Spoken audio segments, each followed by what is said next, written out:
laboratoire de l'exigence. J'ai été témoin d'une scène banale en apparence, mais profondément révélatrice. J'ai vu un adulte en situation d'obésité. Un homme, pas un enfant. Un homme avec un corps qui raconte une histoire, celle de compromis répétés, d'exigences abaissées, de renoncements normalisés. Pendant longtemps, rien ne bougeait. Son niveau d'exigence envers lui-même était bas. Et ce n'était pas un drame pour lui. Il avait trouvé une paix artificielle dans l'habitude, dans la justification, dans le c'est comme ça. Puis un autre homme est arrivé. Un homme différent. Pas parfait, mais droit. Présent dans son corps, présent dans son regard, présent dans sa discipline. Et sans un mot, tout a changé. Ce n'est pas l'homme qui a parlé, c'est sa simple existence qui a parlé. Et là, j'ai vu quelque chose de fascinant. Cet adulte a décidé de perdre du poids.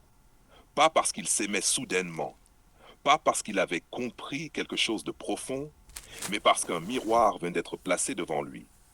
La comparaison est violente pour celui qui s'est longtemps menti. Avant, il n'y avait pas de problème. Pourquoi? Parce que tout le monde autour lui ressemblait. Parce que personne ne lui rappelait ce qu'il aurait pu être.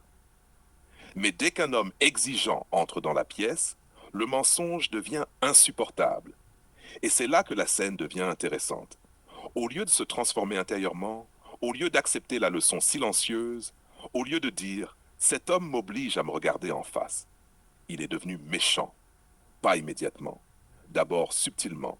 Des regards, des soupirs, des pics déguisés en humour. Puis j'ai vu son visage changer.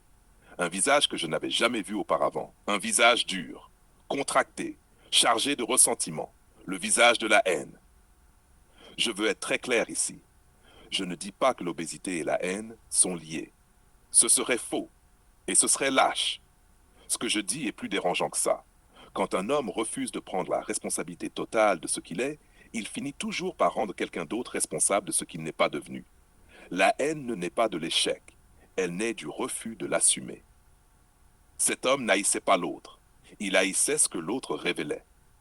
Parce que la présence d'un homme exigeant agit comme un révélateur chimique.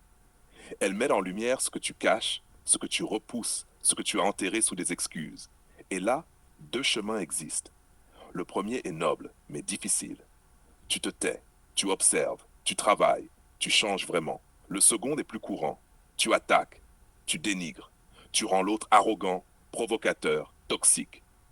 Pourquoi? Parce qu'admettre la vérité te coûterait ton confort intérieur. Beaucoup de gens préfèrent haïr plutôt que grandir. Et ce mécanisme ne concerne pas que le poids. Le poids n'est qu'un symptôme visible. C'est la même chose avec la réussite, la discipline, la masculinité assumée, la rigueur morale, l'exigence personnelle. Dès qu'un homme élève le niveau dans une pièce, il devient une menace pour ceux qui vivaient bien dans la médiocrité partagée. On ne lui reproche pas ce qu'il fait, on lui reproche ce qu'il rappelle. Et c'est là une vérité que peu acceptent. Ce n'est pas l'homme exigeant qui humilie, c'est la conscience de celui qui regarde. Un homme droit n'a pas besoin d'écraser. Sa simple verticalité suffit. Et j'ai compris quelque chose ce jour-là. Certains veulent changer tant qu'il n'y a pas de témoin. Mais dès qu'un homme meilleur arrive, leur volonté n'est plus dirigée vers l'élévation. Elle est dirigée vers la rivalité, la jalousie, la destruction symbolique. Ils ne veulent pas devenir meilleurs. Ils veulent que l'autre descende. Parce que descendre l'autre coûte moins cher que monter soi-même.